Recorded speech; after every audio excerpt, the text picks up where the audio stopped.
ذرا تصور کیجئے، سردی کی ایک سیاہ رات ہے جس میں ہر طرف موت کا سناٹا ہے۔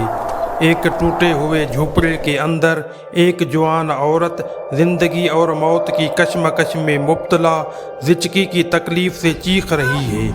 اس کی دل خراش چیخیں رات کی خاموشی کو چیر دیتی ہیں، لیکن جھونپڑے کے باہر آگ کے پاس بیٹھے اس کے شوہر اور سسر کو اس کی چیخوں سے زیادہ ایک دوسری فکر کھائی جا رہی ہے۔ انہیں فکر آگ میں بھنتے ہوئے ان چوری کے آلوؤں کی ہے کہ کہیں ایک اندر گیا تو دوسرا زیادہ نہ کھا جائے۔ یہ کوئی خوفناک فلم کا سین نہیں، بلکہ اردو ادب کی تاریخ کے سب سے بے رحم اور طاقتور افسانے کی پہلی جھلک ہے۔ ایک ایسا افسانہ جو آپ سے ایک سیدھا سوال کرتا ہے، کیا بھوک انسان کو اتنا بے حس بنا سکتی ہے کہ وہ اپنی مرتی ہوئی بیوی کے کفن کے پیسے بھی شراب اور کباب پر اڑا دے؟ قلم کا سفر میں خوش آمدید۔ آج ادب کی اس دنیا میں قدم رکھنے والے ہیں جسے ہندی اور اردو ادب کے سب سے بڑے حقیقت نگار منشی پریم چند نے تخلیق کیا تھا۔ پریم چند پہلے ادیب تھے جنہوں نے کہانیوں کو بادشاہوں کے محلوں سے نکال کر ہندوستان کی گاؤں کی کچی زمین پر لا کھڑا کیا۔ انہوں نے عشق و محبت کے قصوں کے بجائے غربت، جہالت اور سماجی ظلم کو اپنی تحریروں کا موضوع بنایا۔ وہ کہتے تھے کہ وہ صرف واقعات بیان کرنے کے لیے نہیں لکھتے، بلکہ کسی فلسفیانہ یا جذباتی حقیقت کو سامنے لانے کے لیے قلم اٹھاتے ہیں۔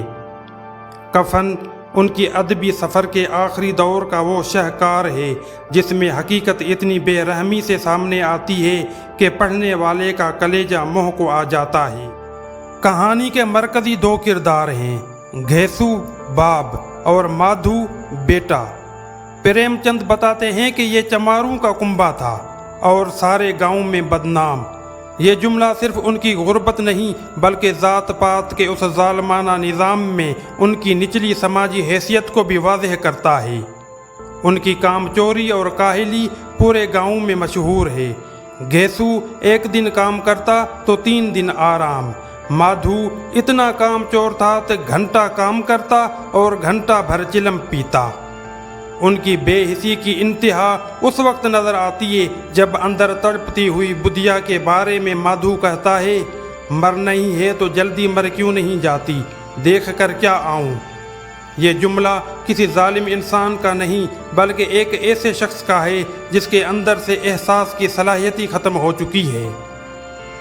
صبح ہوتے ہی مادھو جھونپڑے کے اندر جاتا ہے اور دیکھتا ہے کہ بدھیا مر چکی ہے۔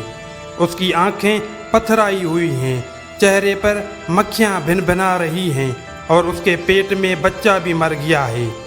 ایک زندگی بلکہ 2 زندگیاں بے بسی اور بے حسی کی بھینٹ چڑھ گئیں۔ یہاں بدھیا کے کردار کی علامتی اہمیت کو سمجھنا ضروری ہے۔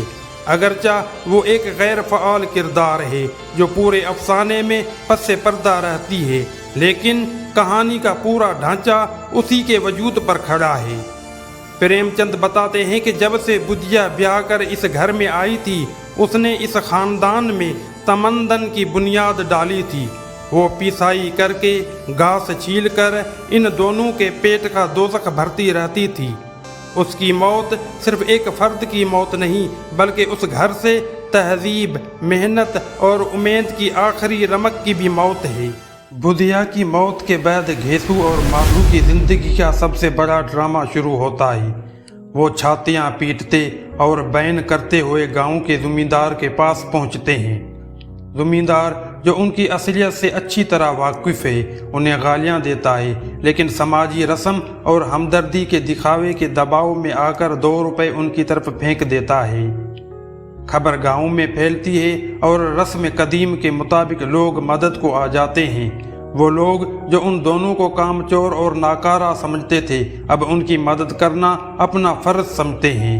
دیکھتے ہی دیکھتے کفن کے لیے 5 روپے کی ایک معقول رقم جمع ہو جاتی ہے۔ یہاں افسانہ اپنی مرکزی تضاد کو بے نقاب کرتا ہے۔ وہ معاشرہ جس کے پاس زندہ بدھیا کے علاج یا خوراک کے لیے ایک پیسہ نہیں تھا، اسی معاشرے کے پاس اس کی بے جان لاش پر ڈالنے کے لیے ایک نئے کفن کے پیسے ہیں۔ یہ سماج پر پریم چند کا گہرا طنز ہے۔ یہ اس منافقت پر ضرب ہے جہاں انسانی زندگی سے زیادہ فرسودہ رسومات کی قدر کی جاتی ہے۔ گاؤں والوں کا کفن کے لیے پیسے دینا حقیقی ہمدردی نہیں بلکہ ایک سماجی فریضے کی ادائیگی ہے جس سے انہیں ثواب اور سماجی وقار حاصل ہوگا۔ یہ ایک طرح کی دکھاوے کی خیرات ہے جو نظام کی اصل خرابی پر پردہ ڈالنے کی کوشش کرتی ہے۔ اس طرح کفن یہاں صرف کپڑے کا ایک ٹکڑا نہیں رہتا بلکہ اس سماجی بے حسی پر ڈالے جانے والے پردے کی علامت بن جاتا ہے جس نے بدھیا کی جان لی۔ 5 روپے جیب میں ڈال کر گھیسو اور مادھو کفن خریدنے بازار کی طرف جاتے ہیں اور راستے میں ان کے درمیان وہ مکالمہ ہوتا ہے جو اس افسانے کی روح ہے۔ گھیسو ایک گہرے فلسفیانہ انداز میں کہتا ہے، کیسا برا رواج ہے کہ جسے جیتے جی تن ڈھانکنے کو چیتھڑا بھی نہ ملے اسے مرنے پر نیا کفن چاہیے۔ مادھو اس کی تائید کرتا ہے، کفن لاش کے ساتھ جل ہی تو جاتا ہے۔ اور پھر گھیسو وہ جملہ کہتا ہے جو پورے سماجی ڈھانچے پر ایک کاری ضرب ہے، اور کیا رکھا ہے، یہی 5 روپے پہلے ملتے تو کچھ دوا دارو کر لیتے۔ یہی باتیں کرتے وہ اتفاق سے ایک شراب خانے کے سامنے پہنچ جاتے ہیں، اور پھر مے خانے کے اندر تاریخ کا سب سے عجیب جشن شروع ہوتا ہے۔ وہ شراب پیتے ہیں، گرم گرم پوریاں، چٹنی، آچار کھاتے ہیں۔ پریم چند اس منظر کو پوری تفصیل سے بیان کرتے ہیں تاکہ پڑھنے والا ان کی محرومی کی شدت اور اس کی ایک لمحے کی لذت کو محسوس کر سکے۔ نشے کی حالت میں ان کا فلسفہ عروج پر پہنچ جاتا ہے۔ گھیسو کہتا ہے، ہماری روح خوش ہو رہی ہے تو کیا اسے ثواب نہ ہوگا؟ مادھو تائید کرتا ہے، ضرور ہوگا، وہ جنت میں جائے گی، موٹے موٹے ہاتھوں سے دان دیا ہے ہم نے۔ ان کا یہ عمل صرف بھوک اور خود غرضی کا نتیجہ نہیں، یہ اس سماجی نظام کے خلاف ایک وجودی بغاوت ہے۔ وہ اس نظام کی سب سے مقدس رسم یعنی کفن کو پامال کر کے اس سے اپنا انتقام لے رہے ہیں۔ انہیں یہ پیسے خیرات میں ملے ہیں، وہ بھی ایک ایسی رسم کے لیے جسے وہ خود بے معنی سمجھتے ہیں۔ اس پیسے کو اپنی ذات پر خرچ کر کے وہ اپنی زندہ خواہشات کو ایک مردہ روایت پر ترجیح دے رہے ہیں۔ یہ ایک لمحے کے لیے ہی صحیح اپنی زندگی پر اختیار حاصل کرنے کی کوشش ہے۔ وہ گویا کہہ رہے ہیں کہ اگر سماج ہماری زندگی کی پرواہ نہیں کرتا تو ہم اس کی اصولوں کی پرواہ کیوں کریں؟ تو سوال یہ اٹھتا ہے کہ گھیسو اور مادھو اتنے بے حس کیوں ہیں؟ پریم چند انہیں فطری طور پر برا بنا کر پیش نہیں کرتے۔ ان کی یہ بے حسی اس سماجی نظام کا پیدا کردہ زہر ہے جس نے انہیں اس حال تک پہنچایا ہے۔ ان کے لیے پیٹ کا دوزخ بھرنا اخلاقی اور جذباتی ذمہ داریوں سے کہیں زیادہ اہم ہو چکا ہے۔ پریم چند یہ دکھا رہے ہیں کہ انسانی اقدار، ہمدردی، محبت اور فرض تبھی زندہ رہتے ہیں جب انسان کی بنیادی ضروریات پوری ہو رہی ہوں۔ جب بقا کی جنگ ہی اولین ترجیح بن جائے تو یہ تمام اقدار ایک عیاشی لگنے لگتے ہیں۔ افسانے کا اختتام شراب خانے کے باہر ہوتا ہے۔ باپ بیٹا نشے میں دھت ناچ گا رہے ہیں اور دوسری طرف جھونپڑی کے اندھیرے میں بدھیا کی لاش اب بھی کفن کا انتظار کر رہی ہے۔ جب نشے میں مادھو پریشان ہو کر پوچھتا ہے کہ وہ وہاں یعنی دوسری دنیا میں بدھیا کو کیا جواب دیں گے تو گھیسو کا آخری جملہ پورے افسانے کا نچوڑ پیش کر دیتا ہے۔ وہ غیر معمولی اعتماد سے کہتا ہے، تو کیسے جانتا ہے کہ اسے کفن نہیں ملے گا؟ وہی لوگ دیں گے جنہوں نے اب دیا ہے، ہاں، روپیے ہمارے ہاتھ نہیں آئیں گے۔ یہ جملہ سماج کی منافقت پر گہرا طنز ہے۔ گھیسو جانتا ہے کہ سماج اپنی ناک بچانے کے لیے لاش کو بے کفن نہیں رہنے دے گا۔ پریم چند اس کہانی میں گھیسو اور مادھو کو مجرم یا ہیرو کے طور پر پیش نہیں کرتے، وہ صرف ایک آئینہ دکھاتے ہیں اور فیصلہ ہم پر یعنی پڑھنے والے پر چھوڑ دیتے ہیں۔ تو اصل مجرم کون ہے؟ وہ دو بھوکے پیاسے اور بے حس انسان، یا وہ سماجی اور معاشی نظام جس نے انہیں اس حال تک پہنچایا۔ مشہور نقاد ڈاکٹر گوپی چند نارنگ کے الفاظ میں پوری کہانی کی جان حالات کی ستم ظریفی ہے جس نے انسان کو انسان نہیں رہنے دیا۔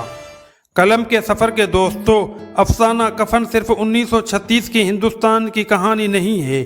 یہ کہانی آج بھی ہر اس معاشرے میں اتنی ہی سچی اور متعلقہ ہے جہاں غربت انسان سے اس کی انسانیت چھین لیتی ہے، جہاں بھوک اخلاق پر غالب آ جاتی ہے اور جہاں کھوکھلی رسومات کو زندہ انسانوں پر ترجیح دی جاتی ہے۔ عظیم ادب صرف کہانیاں نہیں سناتا بلکہ ہمیں اپنے معاشرے اور اپنی انسانیت کے بارے میں کڑوے اور مشکل سوالات پوچھنے پر مجبور کرتا ہے۔ اگر آپ کو یہ ویڈیو پسند آئی ہو تو اس ویڈیو کو لائک کریں، اپنے دوستوں کے ساتھ شیئر کریں اور قلم کا سفر کو سبسکرائب کریں۔ آپ کی حوصلہ افزائی سے ہی یہ سفر جاری رہتا ہے۔